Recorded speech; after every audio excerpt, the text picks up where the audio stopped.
தீபம் அகர்பத்தி ஒரு தெய்வீக அனுபவம். பக்தி கிளிட்ஸ் நேயர்களுக்கு அடியேன் உங்கள் சிவயோகி சிவசக்திமான் சுவாமிகள் வணக்கத்தை தெரிவித்துக் கொள்கிறேன். மகளாமுகி சம்பேந்தும் தன்னோ தேவி பிரஜோதயாத். இந்த பதிவுல பராபவ வருட தமிழ் புத்தாண்டு பலன்கள். இந்த வருடத்துடைய பேர் பராபவ வருடம் என்று சொல்லப்படுகிறது. இந்த வருடத்திலே நடக்கக்கூடிய விஷயங்கள் எல்லாமே சரி சமமா நடக்கும். எல்லோருக்கும் கிடைக்க வேண்டியது கிடைக்கும். நல்ல விஷயங்கள் நடக்கும். இறையருள் கிடைக்கும். புதியவர்களின் நட்பால் நல்ல ஒரு பலன் கிடைக்கக்கூடிய அம்சமாக விளங்கப் போகிறது.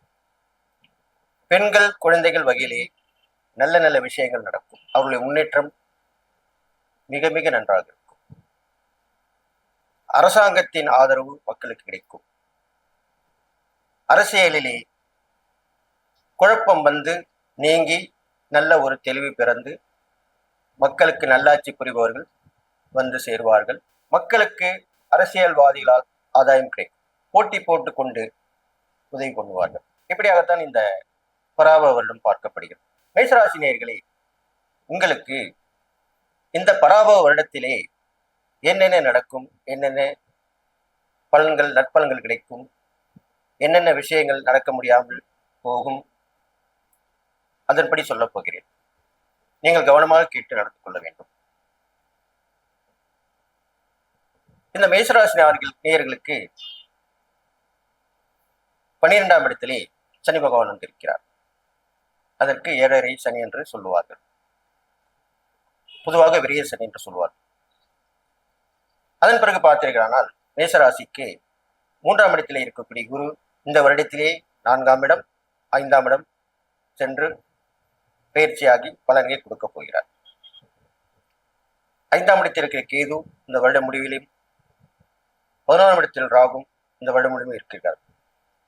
இதன்படி பார்க்கும் பொழுது மேஷராசி நேயர்களுக்கு கண்டிப்பாக வெளியூர் வெளிநாட்டு பயணம் இந்த பராபவ வருடத்திலே அமையும்.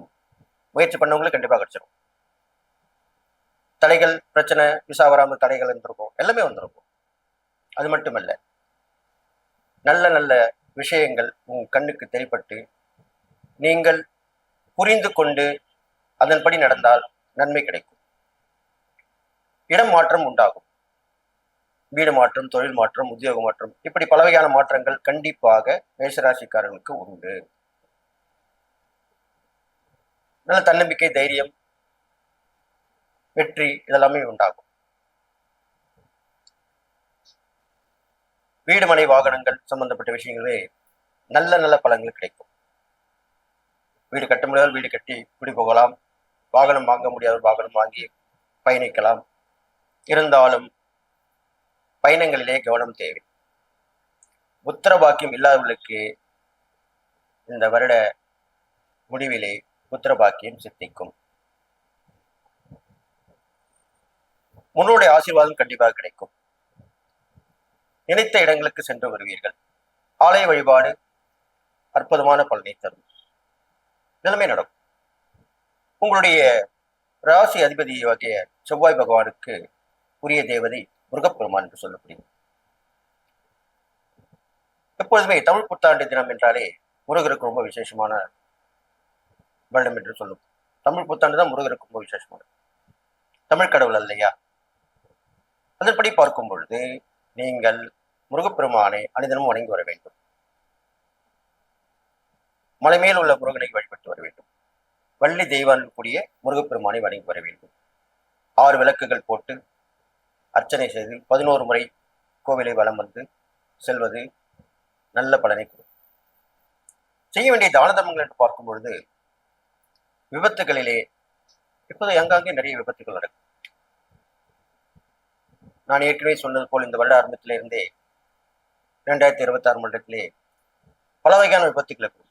சாலை விபத்துகள், ரயில் விபத்துகள், ஆகாயமான விபத்துகள், நீரில் வழியில் செல்லும் கப்பல்கள் மூலியமாக விபத்துகள் எல்லாமே நடக்கும். அந்த வகையிலே அந்த விபத்துகளில் ஈடுபட்டவர்களுக்கு தக்க சமயத்தில் உதவி கொடுக்க வேண்டும். அவர்களை காப்பாற்றுவது பெரிய விஷயம். பெரும் புண்ணியம் உங்களுக்கு கிடைக்கும். அவருக்கு உண்டான மருத்துவ உதவிகள் செய்யலாம். உங்களால் முடியவிட்ட குரூப் சேர்ந்து ஒற்றுமையாக இருந்து அனைவரும் சேர்ந்து செய்யலாம். இரத்த தானம் கண்டிப்பாக நீங்கள் வழங்கலாம். இதெல்லாமே உங்களுக்கு உண்டான பரிகாரம் தான். இவ்வாறு செய்து வந்தீர்களானால் இந்த பராபரோட பலன் நல்ல பலனை உங்களுக்கு கொடுக்கும். கெடுபலன் குறைஞ்சிடும். கண்டிப்பா நல்ல பலன் தான் நடக்கும்.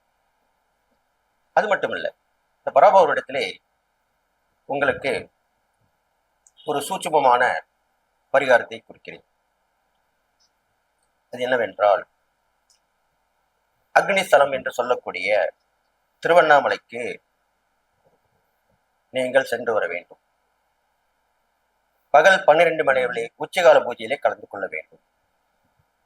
கிரிவலம் செல்லுதல் கூடுதல் சிறப்பு. அவ்வாறு செல்லும் பொழுது அக்னிலிங்கம் என்று சொல்லக்கூடிய லிங்க வழிபாட்டை தவறாமல் கடைபிடித்து விளக்கேற்றி அர்ச்சனை செய்து தரிசனம் செய்து வருவது நல்லது. இதெல்லாம் பண்றீங்கன்னா நல்லது நடக்கும். இன்னும் அதிகமான சிறப்பான பலன்கள் கிடைக்கும். அதுதான் அப்படி சொல்லியிருக்கோம்.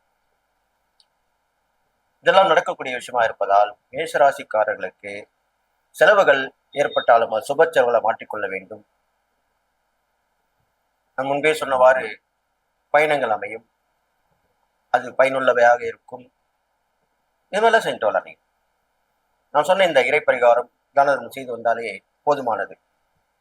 கண்டிப்பாக இந்த பராப வருடம் உங்களுக்கு நன்மையை தந்து உங்களுடைய முன்னேற்றத்துக்கு வழிவகுக்கும் என்று சொல்லி, எல்லா நலமும் பெற்று நீங்கள் வாழ்வீர்கள் என்று சொல்லி வாழ்த்தி விடைபெறுகிறேன். நன்றி, வணக்கம்.